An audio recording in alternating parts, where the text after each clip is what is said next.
Favalada Tokiba Togdoka, Mari Lainana, Lomi Singna, Low Singugi Tabak Tawada, Asoyangam Toktanaba Militant Sing Ubaga, Security na Khut, Thanaba Haijarubada, Authority na Ayaaba Peeramle Hairi. Bisnuba District Manung Sanba, Favalagi Maning the Leba, High Kenelgi Makha Tanga Sarukta, Labukta Laurang Sudan Leba, Ning Tauzam, Berian Koba Ahal Ama, Singlom de Kablak Panomi Maruna Pan Badagi, Asoga Panankiba Tautoki Matunda, Hoisound the Miamna, Kongzang Sangsnaba Matam Tarure. Authority ga Paminadana Wari Sandraba Matunda Sangsingani Taurama Kongjang Sing Handokre Maranung Tildagi Nauna Fuvala Young Akoibada Labor Kunja Singna Taudok Adubu Yanaba Fong Doctona Didim Lambi Tingduna Kongjang Sangsin Kiba Matung Ngase Upung Taramati Fawagi Manungda Manipuri Governor Sip Secretary Masung DGP na Fuvala the Laktuna Yang Sinbaga Luinana Taudok Adu the Sienaba Mu Sing Fagadabani Haina Matam Tadun Lakibane Miam Yeho Adugi Yanglaga IGK Kaviv Bisnupurgi SP DC Yauna Makok Tomba Official Sing Fuwala the Satuna Miam Gemi from Pangtoki. Tongda Togdok Tokpamda Makok Tomba Official Sing Sang Sinduna Yang Sin Kibagalunana Makatana Mifam Amuk Pangtoki. Mifam Loraba Matunda Palmi Singda Wangang Laduna Fuwala Dagi Bumesur Kobami Amana Fongdoki Bada Longmi Singna Low Singugi Tabak Taubada Aswangam Toktanaba Militant Sing Ubaga, Security na Khut, Thanaba Haijarubada, Authority na Ayaaba Peeramle, Amaromda Lambi Tingdana Shutdown Gi Kongjang Sangsingani Tauramba Adu Tauraroi.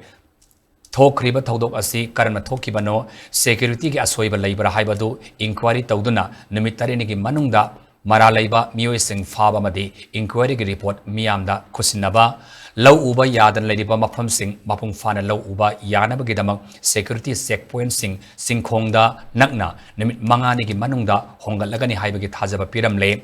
Asowapan Nankiba Imungda, Matik Saba Mating, Pigani Hainasu, Disina, Hazaba Peeramle, Haiki.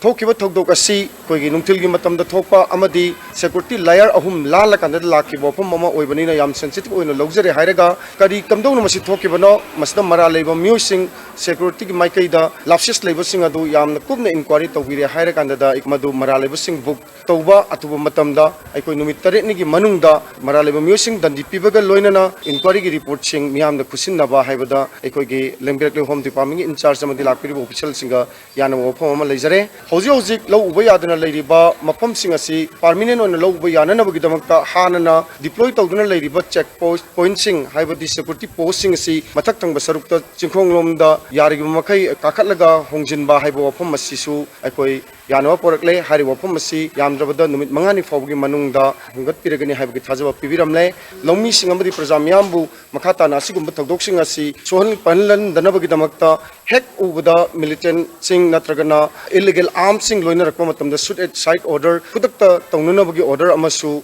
Yohun Binanaba, Magistrate Kutanga, Ikoina, Apil Togzaba Madugaya, Tambiramle.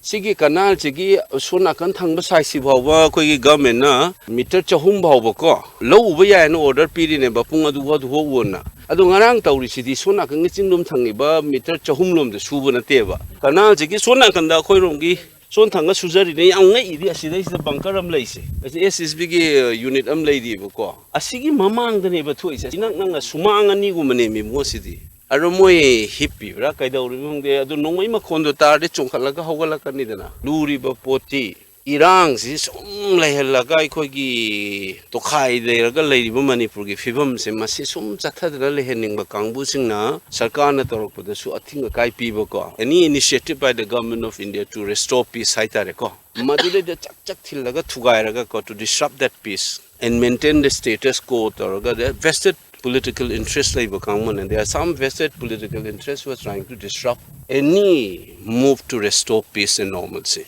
And one should know who are these people. The ground missing in the talk is a higher up Karimari Lane Hibom Joko Konum to ever. Ground labor troops in Cha. Say Anisi the respond to the Bogi Port Nama ladies. Sigi Limbom to is a Kadai de 2 lays in a Koiloi Hangbam 12.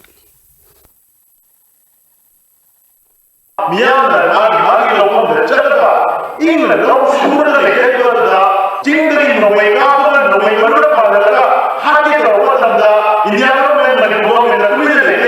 Manipur. I go in no way, no way, Masini, and the terrorism की एक मले थोड़ा क्या बोलो है terrorism से सब लोगों terrorism की मतलब